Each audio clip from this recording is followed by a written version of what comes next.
Oregon versus Ohio State, a rematch in the Rose Bowl. For Oregon, this game is all about continuing their undefeated season, their chase for perfection in winning the national championship. And for the Ohio State Buckeyes, this is once again another shot at redemption after they had a heartbreaking loss back in October, 32-31. I'm going to break it all down for you, the matchup overall, right here on Football Scout 365. But before we get started, I want to remind you to check out our website, footballscout365.com, where you can find all of our written content, including all of these game previews for the college football playoff, all of our NFL draft content, all of the individual player scouting reports, and a whole lot more. Once again, that is our website, footballscout365.com.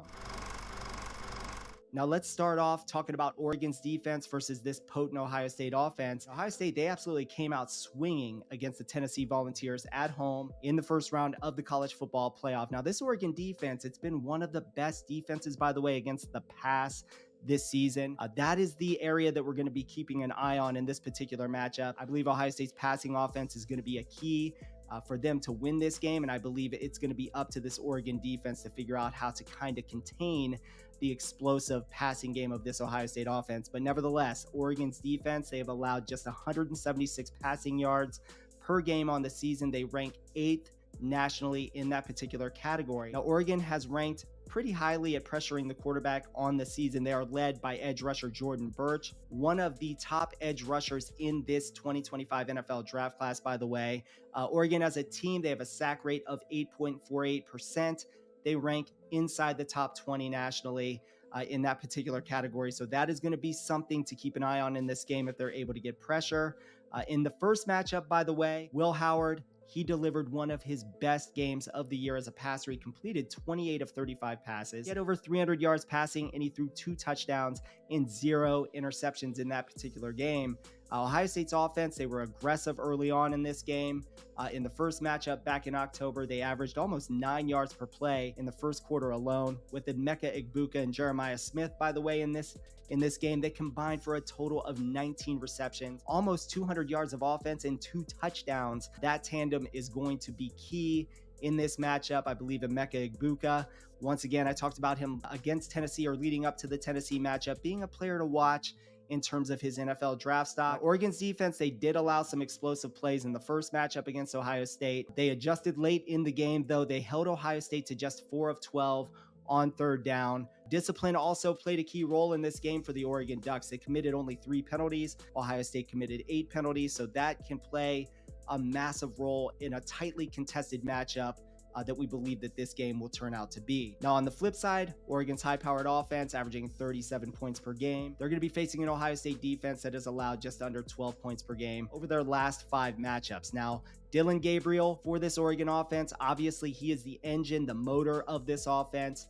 He completed 72% of his passes on the season. And in the first matchup versus Ohio State, by the way, he threw for 341 yards and he had 2 passing touchdowns. I believe he also had a rushing touchdown. I know he had at least 1 rushing touchdown against Ohio State in that first matchup. Gabriel's efficiency, along with his ability to extend plays, I believe that is what's going to give this Ohio State defense the most problems in this particular game. But Ohio State's defense has absolutely transformed since that first matchup with Oregon back in October. Now, the defense, obviously anchored by JT Tuimoloau and Jack Sawyer, as well as Tyleik Williams, a really, really good interior defensive lineman in a very deep interior defensive line draft class, by the way. This is a dude to absolutely keep an eye on in this particular matchup in the middle of this defense. This Ohio State defensive front is one of the best in the nation, and I believe this could be the difference in this particular matchup, especially if they're able to keep the run game in check, especially if they're able to keep or contain Dillon Gabriel.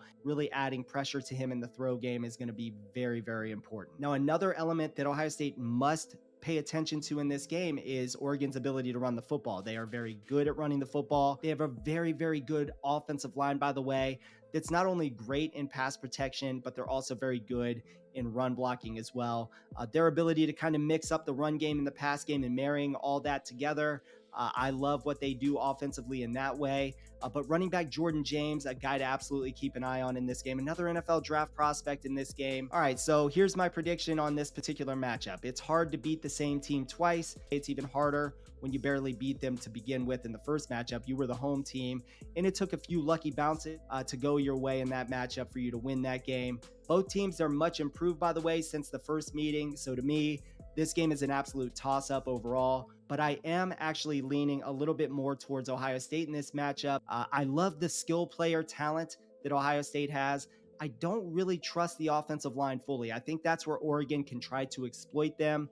Tennessee failed to do so, and a lot of that had to do with the play calling and the ability to run the football and really keep that Tennessee defensive line off balance. It'll be interesting to kind of see how Oregon handles that. Another factor to pay attention to is, will Oregon be rusty in this football game, not having played a game in several weeks since the Big Ten title game in early December, and Ohio State coming off a game? What you don't want to happen if you're Oregon is come out rusty and Ohio State get off to a fast start, which is absolutely what they're going to try to do in this particular matchup. Okay, so once again, this game feels like a championship matchup in and of itself.